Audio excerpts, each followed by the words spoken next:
आप सभी को हमारी तरफ से वसंत पंचमी की ढेरों शुभकामनाएं। प्रत्येक वर्ष माघ मास के शुक्ल पक्ष की पंचमी तिथि के दिन वसंत पंचमी का त्योहार मनाया जाता है। यह पर्व ज्ञान, विद्या, संगीत और कला की देवी माँ सरस्वती को समर्पित होता है।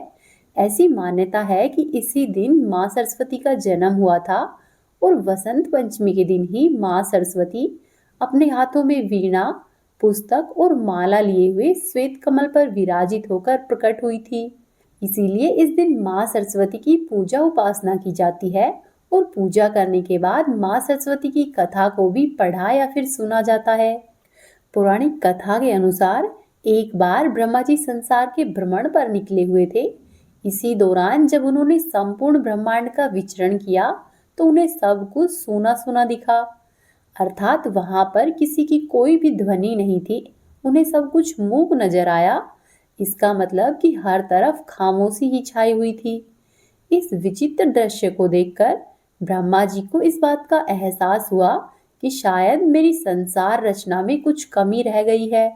इसके बाद ब्रह्मा जी एक स्थान पर रुके और अपने कमंडल से थोड़ा सा जल निकालकर उस जगह पर छिड़क दिया।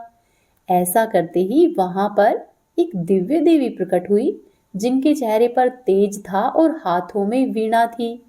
यह सरस्वती देवी थी। उन्होंने प्रकट होते ही ब्रह्मा जी को प्रणाम किया। कहा जाता है कि जिस दिन माँ सरस्वती प्रकट हुई थी वह दिन वसंत पंचमी का दिन था।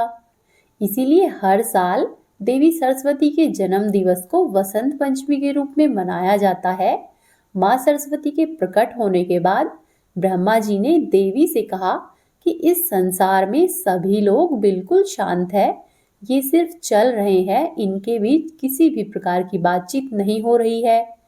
ब्रह्मा जी की ऐसी वाणी को सुनकर देवी सरस्वती ने पूछा कि हे प्रभु, मेरे लिए क्या आज्ञा है, मुझे बताइए।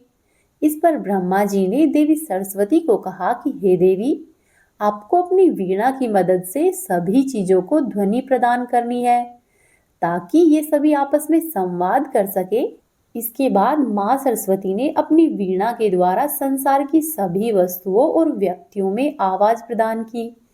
तभी से ध्यान और संगीत की देवी के रूप में माँ सरस्वती की पूजा होने लगी। वहीं वसंत पंचमी का संबंध रामायण काल से भी जुड़ा हुआ है। बात तब की है जब रावण माँ सीता को हरण करके ले गया तो भगवान श्री राम माँ सीता को खोजते हुए जिन स्थानों पर गए उनमें दंडकारण्य स्थान भी शामिल था। इस स्थान पर शबरी नाम की एक भीलनी रहती थी। जब श्री राम जी उनकी कुटिया में पधारे तो वे सुध बुध खो बैठी और प्रेम के वशीभूत होकर चक चक कर मीठे बेर भगवान को खिलाने लगी। कहते हैं कि गुजरात के डांग जिले में वह स्थान आज भी विद्यमान है और वहां पर शबरी माँ का आश्रम है। बसंत पंचमी के दिन ही प्रभु श्री राम वहां पर पधारे थे, इसीलिए इस दिन का महत्व और अधिक बढ़ गया। वसंत पंचमी के दिन माँ सरस्वती की पूजा की जाती है। गुरु शिष्य परंपरा के तहत माता पिता इस दिन अपने बच्चों को गुरुकुल में सौंपते थे, यानी कि बच्चे की औपचारिक शिक्षा के लिए यह दिन बहुत ही शुभ माना जाता था। इस दिन कोई भी नया काम शुरू करना, जैसे कि बच्चों का मुंडन कराना, अन्नप्राशन संस्कार करना, भूमि पूजन करना, गृह प्रवेश करना या फिर अन्य कोई शुभ कार्य हो, उसको बिना पूछ कर करना ही बहुत अच्छा माना जाता है। विद्या और कला की देवी सरस्वती की इस दिन बहुत मेहरबानी होती है, इसीलिए उनकी पूजा की जाती है। कला जगत से जुड़े हुए लोग भी इस दिन को बहुत ही खास मानते हैं और विशेष रूप से मनाते हैं। चाहे वह कवि हो, लेखक हो, गायक हो, वादक हो, चाहे नाटककार हो या फिर नृत्यकार हो, ये सब के सब इस दिन का प्रारंभ अपने वाद्य यंत्रों और उपकरणों की पूजा और साथ ही साथ माँ सरस्वती की वंदना से करते हैं।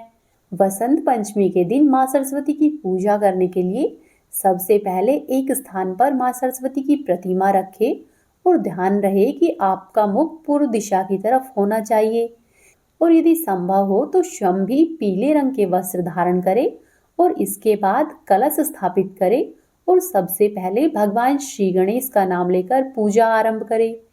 इस दिन माँ सरस्वती के साथ ही भगवान श्री हरि विष्णु, माँ लक्ष्मी और शिव शिवा की पूजा भी अवश्य ही करनी चाहिए। सरस्वती माता की पूजा करते समय सर्वप्रथम उन्हें पंचोपचार से स्नान कराए, माता को पीले रंग के फूल अर्पित करें, साथ ही साथ उन्हें सफेद या फिर पीले रंग के वस्त्र पहनाए। फिर माँ सरस्वती का पूरा श्रृंगार करें और माता के चरणों पर गुलाल अर्पित करें। पीले फल या फिर मौसमी फल जो कुछ भी हो वो अर्पित करें और साथ ही साथ बूंदी का प्रसाद चढ़ाए। यदि संभव हो तो माता को मिश्री मिलाकर खीर का भोग लगाए। सरस्वती माता ज्ञान और वाणी की देवी है, इसीलिए पूजा करते समय अपनी पुस्तकें और वाद्य यंत्रों का पूजन भी अवश्य करें। इस दिन अपने बच्चों से भी माँ सरस्वती की पूजा अवश्य ही कराए। बसंत पंचमी के दिन माँ सरस्वती के पूजन के बाद हवन किया जाता है, इसीलिए माँ सरस्वती के ओम श्री महासरस्वते नमः इस मंत्र से जाप करते हुए अपनी इच्छा के अनुसार आहुति देते हुए हवन करें। इस प्रकार से आप सरस्वती माता की पूजा संपन्न कर सकते हैं। उम्मीद है आपको आज की वीडियो पसंद आई होगी। यदि अच्छी लगी है तो वीडियो को लाइक कीजिए, चैनल को सब्सक्राइब कीजिए और कमेंट बॉक्स में जय माता दी अवश्य ही लिखें।